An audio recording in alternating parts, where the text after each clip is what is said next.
y'all. I'm Meredith Dean. Also, I go by Mare Bear or Baby Blue, even Marinator to some. And the way that I start out any of my keynotes is like this. I want you to go ahead and turn to the person to your left or to your right, depending on where you're sitting, and tell them something that you love about them that is not appearance related. All right, so you guys see how the energy is in this room? Everyone's feeling really good right now, right? Oh, say again? Oh, yes, thank you. You're the best. I love you, Tim. It's really important for us to not focus on those appearance-related things, right? And there's nothing wrong with you looking at your friend or a new person you just met and saying, girl, I love your dress, where'd you get that? Or, man, you look good today. But when we start getting more into the characteristics of people, their energy and their spirit, that's when you get a little bit deeper. And that's when it really makes a bigger impact. So the words we use to describe others can either build them up, which is what we did right now, or it can tear people down. And so that's one of the main things I want to talk to you about today. Woo-hoo. All right, so I did not know what the ethos definition was before I got here. I'm not going to read it. I'll let y'all read it up here. But a lot of people would question me just based on my appearance or the fact that I'm a woman. And I do not pretend to be oppressed here. I'm a white, cisgender, straight female. But appearances are a factor in how others perceive you, and we all kind of know that. But there's nothing better than surprising those who underestimate you. And the ethos of our current time can sometimes feel a little bit shallow, a little bit appearance related, mostly due to social media. But my company is trying to change that. And if you don't challenge the ethos of your current era, we're never going to have progress. So, we're going to talk about the Dean's List here. And that's why the ethos of the Dean's List is all about empowering everyone and believing in the power of community, offline and online, which we just saw in the manifesto from CreativeMornings. Also, QC Javi, where are you? Absolutely killed it. Way to go, man. And this ethos kind of comes to life at our different events that we do that build face-to-face connections. And some of you guys might know these, but EmpowerCon at the Charlotte Convention Center that Tim spoke at, to Dean's List dinners where I take everyone's phones and put them in a basket to make sure everyone's focusing right there. And then also our 20 Under 20 awards coming up for 14 to 19-year-old phenomenal teens. Some of them that are in here right now. Sky, my intern, I love you. Please stand up. You're phenomenal from Charlotte Lab School. Love her. And also our young professional meetups where people get to meet who may have never met otherwise. And even though Dean's List does personal websites and LinkedIn and resume and social media, I harp on the fact for my clients that there is nothing more important than in-person interactions. And that's just my 5 to 9. For my 9 to 5, which actually pays the bills, thank you, Atrium, I run Ryan Seacrest Studios, Music Therapy, and Arts for Life. Olivia is here, my amazing program director. Where are you? My girl, I love you so much. During the day, and then I'm creating healing and creative and entertaining programming for our patients. But luckily, passion and purpose both align, so my 5 to 9 and my 9 to 5 allow me to be a connector and an empowerer every day. So, I could go on for the next 3 hours and talk about all the people who have built me that are here in this room, professionally and personally, all part of the Dean's List community. So if you see yourself on that slide, please stand up, or if you've gone to any of our events in the past for Dean's List. I love you guys. I'm crying again. You guys are amazing. And if you're not already on this slide, you are now. You guys are part of the Dean's List family. That's what I'm talking about. We're bringing you in. Okay, so I'm actually going to focus, though, today on my immediate family. And I'm going to tell you the story of who built me through the timeline of what was said by several white men, who I'll be picking on just for today. And we're going to call them Brad, Chad, and Thad.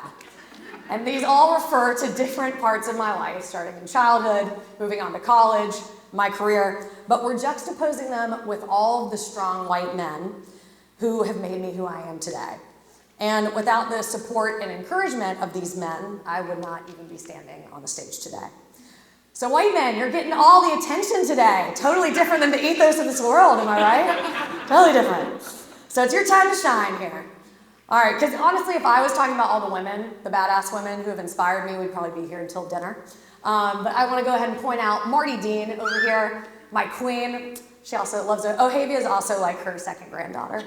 But she is being pushed by Marcy, my aunt, at the Asheville Women's March here. And she's also famous on TikTok now, too, if you want to follow. All right, so in all seriousness, though, as we're going through the timeline, I want you to remember that one conversation can fully change the way that you all look at the world. And these are the ones especially that maybe you don't even remember, but it could change the entire trajectory of someone else's life. And some of these key defining conversations in my life, even the ones that seem so small or insignificant to those men at that time, that shaped me and defined me for the rest of my life. And people come into our lives for a reason, a season, or a lifetime, and we all have heard that probably before. But some of those interactions can be positive or negative, and it's our job not to let those things tear us down, but to build us up instead. So we're going to start from the beginning of the timeline here. Enter teenage dirtbag, Meredith Dean. So I was very obsessed with Guitar Hero. Quick, does anyone have a favorite Guitar Hero song? Anyone? Eye of the Tiger. Say that one more time for me. Oh, When We Were Young. Yes, The Killers. We love it. Fantastic. I was obsessed with my Razor phone as well. Very obsessed with N64, particularly Legend of Zelda. Also Slipknot and Linkin Park. Very, very into hardcore rock. But I was also a 4.0 GPA student and then also the captain of the cheerleading team. So very, very interesting there. And this is also where I meet Brad, my world history teacher. I grew up in a very conservative area of Georgia. So there's Milton High School there, built after Monticello also. And so Brad was an interesting dude. One day in class, he wanted to bring up Roe versus Wade, if you can see where this is going. In high school, Meredith is highly outnumbered when it comes to opinions on reproductive rights, which is no surprise, and especially differing with that teacher, Brad. And I'm not going to get political, but let's just say I'm the sole person who did speak up and based my opinion with fact. And then I might have spoken maybe too loudly and out of turn, and I got my very first detention. So I was actually his first and only, and I was horrified. But then I also realized that my opinion didn't really matter as a young woman to Brad. So I go home to tell Dad about this, and what do you guys think he thought? What do you think he said? You shouldn't have said anything. He didn't care at all. He cared not whatsoever, and he has a very specific set of skills. So, Walter Dean has been a champion of women's rights internationally circa 1983 after he graduated from Davidson and moved to Kenya. He helped me understand the value of education as a young woman, especially because a lot of these women were dropping out of school at 13 because there was no clean water to clean up after their periods. This Kilimanjaro man even has shopped for tampons for me. This man knows the difference between the absorption levels. I mean, an incredible man. But also the man who, instead of buying me clothes for Christmas, helped me incorporate my business at 22, and whose profits now go to building girls' schools and wells and clinics in Western Kenya. If you want to come with us in May, let me know. Talk to me after. But had I listened to Brad as a high school girl, I may have never spoken up again about women's rights. But my dad reminded me that that is not how he raised me. So now we get to talk about Chad. So excited. Also, I'm really sorry to Chad in the back. I love you, man, doing technical stuff.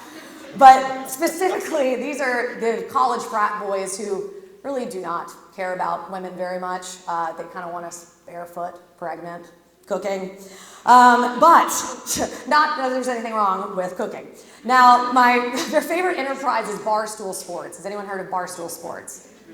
If you have not, it's a social media account and brand. It's kind of the opposite of empowering women. If you know, you know. So I went viral for this picture of holding this sign, and what I did is I added one extra portion of the flag, just saying to respect women. That was it. Went viral, of course, and I'm not gonna actually read out all the different comments that I got, but my favorite were the death threats I got in my DMs for saying to respect women. But thousands of women in return came to support me from all over the country and built my brand stronger than it had ever been on social media. So enter, love of my life, my brother. He is a gentle giant, 6'5", Theta Chi from Georgia College and State University in Milledgeville, Georgia. And he showed me the opposite of what it was like to be a Southern frat boy. He's super sensitive, and he made a point to bond with me over our love for very nerdy things. particularly Lord of the Rings. And is anyone watching Rings of Power tonight? Yes? Oh, love it. Winston. It's going to be good. I can't wait. Also Star Wars, Assassin's Creed, lots of different video games on every console. But Harrison's approval of these things as a young girl that were deemed definitely very much guy things, he made me feel more secure in my hobbies and my interests. He was also very vocal with his fraternity brothers about not following Barstool Sports, and they boycotted it together. But had I not had the support growing up, I may have never started my business and then started even building websites because my love for video games helped me start coding. And I was also thinking maybe it wasn't cool for girls my age to do that, but Harrison changed that. Moving on to Thad. These are all the men in my career that didn't believe that women really deserved a seat at the table, especially women that shouldn't maybe belong in the tech industry to them. Shout out Carolina Women in Tech. Thank you for all the work that you're doing. Now, these are all the different comments from multiple men in every work setting I've been in. And I know a lot of women here are not strangers to these. Just by show of hands, how many women have ever gotten something like this? That's too bad. Yeah, really hate that, but we've all experienced it. So, enter Ray Dean, my grandfather, who honestly looks more like the up guy than Carl Fredrickson himself. Very, very TikTok famous at this point as well. He is the opposite of your typical old white Southern man. He grew up in a very rural area of Tennessee. He was a tobacco farmer, middle child of 5, and he ended up working at 17 for the FBI, was the only one to leave his home under J. Edgar Hoover. He also then moved to Japan to serve in the Civil War. Wow, that would have been a long time ago. And the Korean War. And he worked in intelligence and then became a chemical engineer, and he worked his way all the way up into the C-suite. But my favorite story about him is that even though he was a major leader in the company, he did not allow the female secretaries to go get him coffee or any of the other execs in the room. So he's like, damn it, Bob, you're not gonna let her go get you any coffee. And he made that very clear to everyone, which was way ahead of his time. So as I've got more life experience, I also realized that this is not necessarily normal. So I'm just really grateful that Ray made me believe that anything was possible as a woman.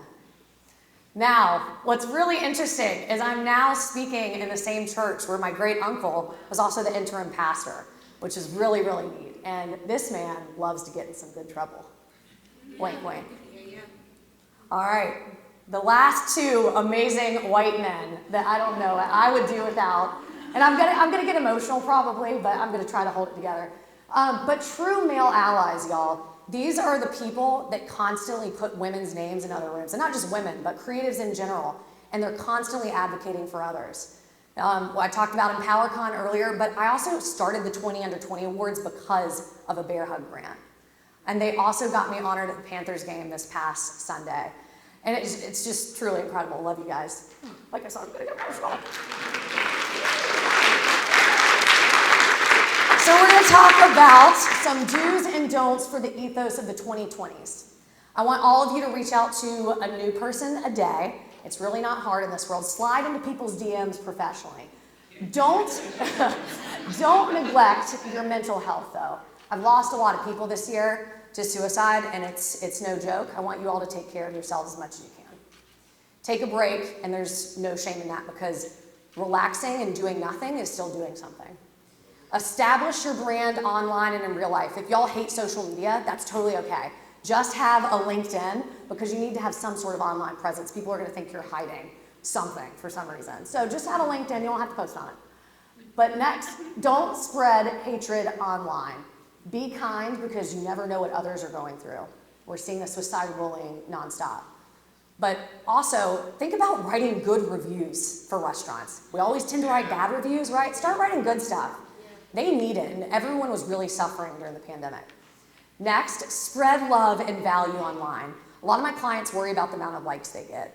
You might have one person, one of those likes of the 2 likes you got on a picture, that could have changed their entire world based on the inspiration you gave them. Do not scroll for hours. And I have to tell myself this, I put a timer on everything. You are creatives. Create more than you consume. That's why we're here. Create more than you consume. And the last do, Challenge the ethos of your time, and especially when it makes you uncomfortable. And the last don't compare, but be aware. Be aware of your industry. And I know it's easier said than done to not compare, but no one does what you do the way you do it.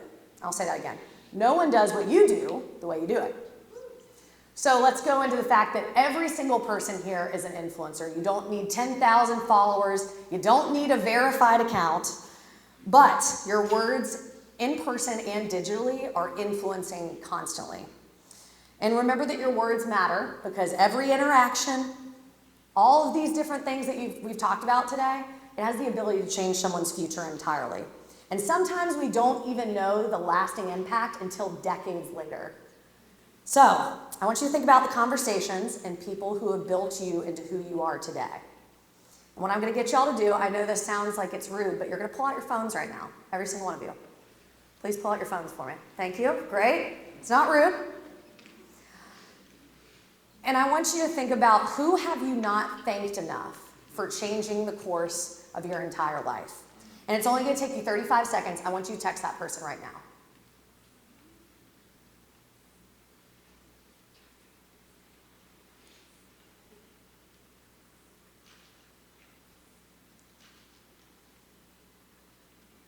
Thank you. Because today, you have the superpower to uplift others, to change the ethos of your time, and to empower everyone. Don't wait. Thank you.